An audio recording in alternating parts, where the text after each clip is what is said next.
Okay so अस्सलाम वालेकुम। Well in this video will talk about the muscles of the orbit. अब muscles के कुछ और ऑर्बिट्स के कुछ मसल्स हैं जो वॉलंटरी हैं, कुछ हैं जो इनवॉलंटरी हैं। वॉलंटरी मसल्स 7 हैं, 4 recti, superior, inferior, medial, lateral rectus. ठीक है, ये सारे voluntary muscles हैं. In addition to recti, 2 oblique muscles are also voluntary, which are superior and inferior oblique muscle. इसके अलावा levator palpebrae superioris, it is another muscle which is also a voluntary muscle of the eye या eye ball या eye orbit whatever you call it. So ये 7 muscles basically वो muscles हैं जो voluntary हैं. इसके अलावा 3 मसल्स इनवॉलंटरी भी हैं which are associated with the eye orbit and eyeball. These are the superior tarsal muscle, inferior tarsal muscle and orbitalis muscle. पहले हम involuntary muscles को देख लेते हैं because they are fewer in number as compared to the voluntary muscles. The first was the superior tarsal muscle. अब पहले मैं बता देती हूँ, एक टर्म होती है, हम बोलते हैं tarsal plate, the superior tarsal plate and the inferior tarsal plate. अभी होती क्या है? These are simply the dense connective tissue जो कि आईलिड्स को कवर कर रही होती हैं. आईलिड्स के स्ट्रक्चर में ही डेंस कनेक्टिव टिश्यू जो प्रेजेंट है उसे हम बोलते हैं टार्सल प्लेट्स. एक सुपीरियर टार्सल प्लेट और एक इन्फीरियर टार्सल प्लेट. तो बेसिकली ये जो मसल होंगे, superior tarsal muscle and inferior tarsal muscle, ये उन्हीं प्लेट्स के साथ अटैच हुए होंगे.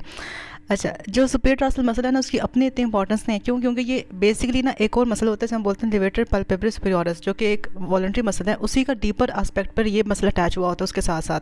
तो जहाँ जहाँ लेवेटर पाल्पेब्रस सुपेरियोरिस जहाँ जहाँ से ओरिजिन ले रहा होता है और जहाँ पर वो अटैच हो रहा होता है, ये मसल भी वहीं पर अटैच हुआ होता है. कौन सा? Superior tarsal muscle.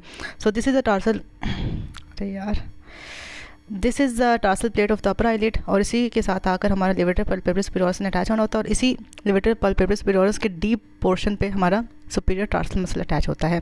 फिर हम बात करते हैं about the inferior tarsal muscle. Just like the superior tarsal muscle, हमारे पास एक इन्फीरियर टार्सल प्लेट होती है right here, and with the tendons of the muscles of inferior oblique and inferior rectus muscle. उसी के उनके डीप पोर्शन में एक और मसल होता है, that is the inferior tarsal muscle, जो कि इन्फीरियर टार्सल प्लेट से तक अटैच हुआ होता है.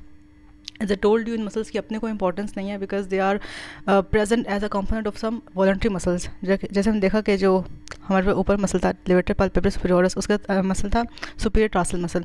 And inferiorly we have the inferior oblique and inferior rectus muscle, और उनके साथ इन एसोसिएशन मसल है inferior tarsal muscle. So these two are the involuntary muscles of the eye orbit और द आई बॉल.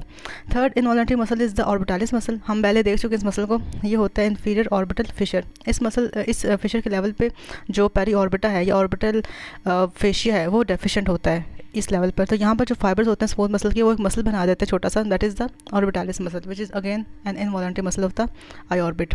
सो ये 3 हो गए हमारे involuntary muscles. अब हम वॉलंटरी मसल्स की बात कर लेते हैं. 4 रेक्टाई होते हैं. 4 रेक्टाई का कॉमन ओरिजिन होता है from the common annular ring या टेंडनस रिंग ऑफ जिन भी उसे बोलते हैं. ठीक है, so this is a common annular ring या tendinous ring of Zinn. This is basically या टेंडनस रिंग होता है जो बेसिकली सुपीरियर ऑर्बिटल फिशर के मिडल एस्पेक्ट पे प्रेजेंट होता है. हम देखा था कि आई ऑर्बिट के पोस्टीरियरली हमने डीप देखा था कि वहाँ पे एक फिशर था, सुपीरियर ऑर्बिटल फिशर. उसी के मिड में ये टेंडनस रिंग अटैच हुआ होता है जिसे हम बोलते हैं टेंडनस रिंग ऑफ जिन या फिर कॉमन एनुलर टेंडन, क्योंकि इसने कॉमन ओरिजिन देना होता है चारों रेक्टाई को, superior rectus, inferior rectus, medial rectus and lateral rectus. चारों इसी से ओरिजिन ले रहे होते हैं. सो this is the origin of those 4 recti. पहले हम सबका ओरिजिन देख लेते हैं, बाद में हम सबका इंसर्जन देखेंगे. ठीक है. Second voluntary muscle was the superior oblique muscle. अच्छा, यहाँ पे आपको थोड़ी सी ना कन्फ्यूजन होगी चीज़ों में, पहले बता दूँ. जो लेटरल रेक्टस मसल है ना, दिस वन, इसके डुअल ओरिजिन होते हैं. एक तो उसका मेन ओरिजिन आ रहा है from the annulus ring of Zinn. इसके अलावा इसका ओरिजिन आता है from the greater wing of sphenoid bone. ठीक है, उसका ऑर्बिटल सरफेस से, from the orbital surface of greater wing of sphenoid bone. क्योंकि अगर आपको याद हो तो जो लेसर विंग ऑफ स्फिनोइड है वो मीडियल रीजन में होता है, दरमियान में होता है, जबकि जो greater wing of laterally expand किया होता है. So from the greater wing of sphenoid the another origin of lateral rectus muscle is present. तो जो लेटरल रेक्टस है उसका एक तो टेंडन आ रहा है, ठीक है, इस एनुलर रिंग ऑफ जिन से, लेकिन उसका सेकंड टेंडन कहाँ से आ रहा है? From the greater wing of sphenoid bone, उसके ऑर्बिटल सरफेस से. तो ये मैंने बात एक्सप्लेन कर दी. Second muscle is the superior oblique muscle. अच्छा, 2 मसल्स ऐसे हैं जो कि लेसर विंग के साथ एसोसिएटेड हैं. ठीक है, सुपीरियर ऑब्लिक और लेवेटर पाल्पेब्रस सुपेरियोरिस. इन पता है कहाँ से हो रहा है? हमारे लेसर विंग ऑफ स्फिनोइड से हो रहा है, बात याद रखना, लेकिन उसकी डिफरेंट सरफेसेस से हो रहा है. अच्छा, ऐसे याद रख सकते हो आपके जो सुपीरियर ऑब्लिक है उसमें ऐसा आ रहा है. ठीक है, in the same way under surface of the lesser wing of sphenoid, ठीक है, under surface. So from the under surface of lesser wing of sphenoid we will have the origin of the superior oblique muscle, and from the orbital surface of the lesser wing of sphenoid we will have the origin of levator palpebrae superioris muscle, ठीक है. मैं इसलिए इन दोनों को एक साथ बता रही हूँ कि दोनों में आपको कन्फ्यूजन बाद में होगी, ठीक है. So from the under surface of lesser wing of sphenoid हमें सुपीरियर ऑब्लिक का ओरिजिन मिलता है, and from the orbital surface of lesser wing of sphenoid हमें लेवेटर पल्पेब्रे सुपीरियोरस का ओरिजिन मिलता है. बट फर्स्ट ऑफ ऑल हमने देखना किसको है, सुपीरियर ऑब्लिक को. सो सुपीरियर ऑब्लिक मसल यहीं से आ रहा है, just lateral to the annular ring हमारा प्रेजेंट होता है लेसर विंग ऑफ स्फीनॉइड, और उसी के ही अंडर सर्फेस से ओरिजिन ले रहा है हमारा सुपीरियर ऑब्लिक मसल. तो हमारा इन्फीरियर ऑब्लिक कहाँ से आ रहा है? So this is inferior oblique muscle, और ये बेसिकली ना हमारे मैग्जिला के यू कैन से मिडिल पोर्शन से just a bit away from the lacrimal groove. हमें मिडिल पोर्शन पे लैक्रिमल ग्रूव भी तो नज़र आता है ना, जस्ट उसके थोड़ा सा लेटरली ये मसल ओरिजिनेट करता है, which is the inferior oblique muscle, ठीक है. So from the orbital surface of maxilla just lateral to the lacrimal groove we have the origin of the inferior oblique muscle, कैसे ऊपर run कर रहा है. तो इसका लेसर विंग से कोई ताल्लुक नहीं है. नेक्स्ट मसल उसका ताल्लुक है लेसर विंग से, मैं पहले बता चुका हूँ. तो this is the levator palpebrae superioris muscle, जो कि एज यू कैन सी वहीं से आ रहा है जहाँ से हमारा सुपीरियर ऑब्लिक आ रहा था. फ़र्क सिर्फ इतना कि ये orbital surface of lesser wing से आ रहा था ऑफ स्फीनॉइड बोन, और वो कहाँ से आ रहा था, from the under surface of the lesser wing of sphenoid bone. सबके हमने ओरिजिन्स देख लिए. अब हम इनकी इंसर्जन्स की बात कर लेते हैं. इंसर्जन्स कुछ ऐसे हुई हैं कि जो तो है हमारे चारों रेक्टाई, उन्होंने तो आके हमारे स्क्लेरा या वाइड ऑफ द आई पे ही अटैच होना है, क्योंकि उन्होंने बेसिकली आई बॉल को मूव कराना होता है, तो उन्होंने आई बॉल पर ही अटैच होना है. आई बॉल में मेजर पोर्शन तो वाइट का ही है ना, दैट इज़ द स्क्लेरा. तो स्क्लेरा पर डिफरेंट पॉइंट्स पर ये अटैच होते हैं. It is superior rectus, inferior rectus, medial and lateral rectus, ठीक है. और इनका जो कोऑर्डिनेट से डिस्टेंस है वो इंपॉर्टेंट है, फॉर सम रीज़न हमने याद करना है. जो सुपीरियर रेक्टस उसका 7.7 मिलीमीटर है, जो है लेटरल रेक्टस को 6.9 मिलीमीटर है, जो है इन्फीरियर रेक्टस को 6.5 मिलीमीटर, जो मिडिल रेक्टस है उसका 5.5 मिलीमीटर. याद कर लेना, आई डोंट थिंक इतना इंपॉर्टेंट है, बट इनका बस डिस्टेंस है फ्रॉम द कॉर्निया के कॉर्निया से कितने डिस्टेंस पर ये चारों रेक्टाई अटैच हुए हुए हैं विद द आईबॉल या स्क्लेरा. अच्छा जी, फिर हम बात करते हैं about the attachment of the superior oblique muscle. अच्छा, सुपीरियर ऑब्लिक मसल के अटैचमेंट में थोड़े से ना कॉम्प्लेक्सिटी, पता है क्यों? क्योंकि यहाँ पे ना एक पुली इन्वॉल्व, एक टेंडनस से पुली होती है with in the trochlear fossa of the frontal bone. यहाँ पर ना एक फोसा होता है with in the frontal bone, इसको हम बोलते हैं ट्रोक्लियर फोसा. तो ये जो एक टेंडनस से पुली बन जाती है ना for the passage of the tendon of superior oblique muscle, इस पुली को हम कहते हैं ट्रोक्लिया. तो हमने जितने भी सुप्राट्रोक्लियर, इंफ्राट्रोक्लियर वेजल्स और नर्व्स पढ़ी है ना, हम इसी के रेफरेंस से पढ़ते हैं. जो सुप्राट्रोक्लियर है उसके ऊपर से गुजरी होंगी, जो इंफ्राट्रोक्लियर है वो इसके नीचे से गुजरी होंगी. So this is the tendinous pulley for the tendon of the superior oblique muscle. Superior oblique कहाँ से आ रहा था? From the under surface of sphenoid bone, ठीक है. वो आगे असेंड करेगा, इस पुली से गुजरेगा, फिर backwards, inferiorly and posteriorly move करेगा, और on the upper surface of the I ball या upper surface of sclera of the I ball पे अटैच हो जाएगा, passing beneath the superior rectus muscle. समझ आ गई attachment of superior oblique muscle? I hope इतनी मुश्किल नहीं थी. अच्छा, next is the attachment of the inferior oblique muscle. वो हम देखा था कहाँ से आ रहा था, मैग्जिला से आ रहा था, लैक्रिमल ग्रूव के पास से आ रहा था, और वो अपवर्ड रन करता है लेटरली. पहले वो पास करता है अबव द लेटरल रेक्टस, नहीं इन्फीरियर रेक्टस, पास करता है अबव द इन्फीरियर रेक्टस, और फिर वो अपवर्ड मूव करता है और under surface of the lateral rectus वो मूव करके आई बॉल के ऊपर अटैच हो जाता है, ठीक है.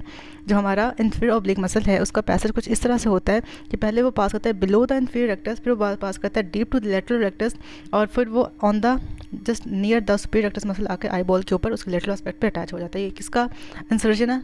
इन्फीरियर ऑब्लिक मसल का. Next muscle was the levator palpebrae superioris, जो हमने देखा था आ रहा था from the orbital surface of the lesser wing of sphenoid bone. और ये आगे आकर बेसिकली इसकी भी थोड़ी सी कहानी डिफरेंट है. क्यों? क्योंकि इसका एक होता है सुपीरियर कंपोनेंट, सुपीरियर लेमेला, और एक होता है inferior component, inferior lamella. These two lamella are different in the sense that the superior lamella is basically voluntary while the inferior lamella is involuntary, ठीक है. superior lamella ने अच्छा इनकी attachments और differences के जो different lamella हैं इनकी attachments different है. the superior lamella is basically getting its attachment on the upper eyelid and as well as on the superior tarsal plate, ठीक है. जो inferior lamella है इसका ये attach होता है along with the superior tarsal plate conjunctival fornix. Now what is conjunctival fornix? हमने बात की थी कॉन्जेक्टाइवल सिंपली ट्रांसपेरेंट सी फिल्म होती है जो कि आई बॉल को भी कवर कर रही होती है और अंडर सर्फेस ऑफ आईलिड्स को भी कवर कर रही होती है. तो इसका एक होता है पोर्शन जो आई बॉल को कवर कर रहा है और एक पोर्शन है जो अंडर सर्फेस ऑफ आईलिड को कवर कर रहा है. जहाँ पर दोनों पोर्शंस मिलते हैं ना, that point is called as a fornix, conjunctival fornix. So this is you can see the conjunctival fornix. और जो हमारा इन्फीरियर लेमेला है वो इसके साथ भी अटैच हो रहा होता है along with getting attachment with the tarsal plate. So in this way the two lamella of levator palpebrae superioris are giving the dual insertion, one on the upper eyelid and the superior tarsal plate, second on the superior tarsal plate as well as on the conjunctival fornix. Nerve supply की बात कर लेते हैं voluntary muscles की। तो nerve supply हम याद करते हैं by formula of LR6SO4। LR6 means के जो लिटिल रेक्टस मसल है उसकी नर्व सप्लाई होती है by the sixth cranial nerve, that is abducens nerve, ठीक है। और जो हमारा सुपीरियर ऑब्लिक मसल है उसकी नर्व सप्लाई होती है by the fourth cranial nerve और द ट्रोक्लियर नर्व। और जो बाकी सारे हैं इसके अलावा जितने भी हमारे 5 बाकी के बचे हुए 3 रेक्टाइल हो गए, एक ऑब्लिक हो गया और एक लिवेटर पल्पेब्रस सुपीरियोरस हो गया, उन सब की नर्व सप्लाई कहाँ से आ रही है? ओक्यूलोमोटर नर्व से, that is the third cranial nerve, ठीक है। तो ये होगी नर्व सप्लाई भी। मसल एक्शन देखते हैं। अच्छा, पहले हम बात करते हैं आई मूवमेंट्स की। आई मूवमेंट्स किस किस तरह की हो सकती हैं? डिफरेंट एक्सिस के अराउंड डिफरेंट मूवमेंट्स होंगे, ठीक है। एक मूवमेंट होती है around the transverse axis. Transverse axis के अराउंड होती है medial rotation, sorry upper rotation, downer rotation, ठीक है। So elevation and depression always go along the transverse axis. देखो इस एक्सिस के ना अराउंड सुपीरियर मूवमेंट होगी तो एलिवेशन होगी, इनफीरियर मूवमेंट होगी तो डिप्रेशन होगी। तो these are the movements along the transverse axis. कहा जाता है कि अपर रोटेशन हो या डाउनर रोटेशन हमेशा 33 डिग्री की ही हो सकती है, इससे ज़्यादा की नहीं हो सकती है। सेकंड मूवमेंट होती है along the vertical axis. So इस एक्सिस के अराउंड मूवमेंट होगी लेफ्ट या राइट। अगर अंदर तक मूवमेंट होगी that will be the adduction of the eyeball, और अगर टुवर्ड्स द ईयर की साइड मूवमेंट होगी तो that will be the abduction of the eyeball, the same as that of our, हम जैसे हम अपने उंगलियों की करते हैं ना एडक्शन और एबडक्शन, वैसे ही इसकी भी एबडक्शन और एडक्शन होती है आईबॉल की। फिर थर्ड टाइप की मूवमेंट थोड़ी डिफरेंट है because that is the intorsion and the extorsion movement. यहाँ पर नज़र नहीं आ रही ठीक से, खैर मैं बता देती हूँ। इंटोर्जन ये कहते हैं कि हम अगर अपने आई बॉल को डाउनवर्ड्स एंड मीडियली मूव करें towards our nose, that will be the intorsion movement. और अगर हम अपने आई बॉल को मूव करें downwards and laterally towards the ear या temporal region, that will be the extorsion of the eye ball, ठीक है। सो ये भी movements along with the elevation, depression, adduction, abduction, intorsion and extorsion. तो हमने अब इन मूवमेंट्स जो मसल्स इन्वॉल्व हैं, काफ़ी हद तक तो आपको मसल्स की समझ आ गई होगी, उनके नेम से ही और उनकी लोकेशन से ही आपको समझ आ गई होगी कौन कौन से मसल कौन कौन से मूवमेंट्स में इन्वॉल्व है। बट स्टिल हम एक बार उनको देख लेते हैं। जो मिडिल रेक्टस है वो एडक्शन कराएगा, जो लिटिल रेक्टस है वो एबडक्शन करवाएगा, जो इन्फीरियर रेक्टस है वो डिप्रेशन कराएगा, जो सुपीरियर रेक्टस है वो एलिवेशन कराएगा। बाकी टर्शियरी सेकेंडरी छोड़ दो, ठीक है। जो इन्फीरियर ऑब्लिक, अच्छा ऐसे देखो कि देखो जो इंटोर्जन थी वो टुवर्ड्स द नोज थी ना इंटोर्जन, तो नोज़ में एस का वर्ड आ रहा है तो जो सुपीरियर ऑब्लिक है वो इंटोर्जन कराएगा, ठीक है।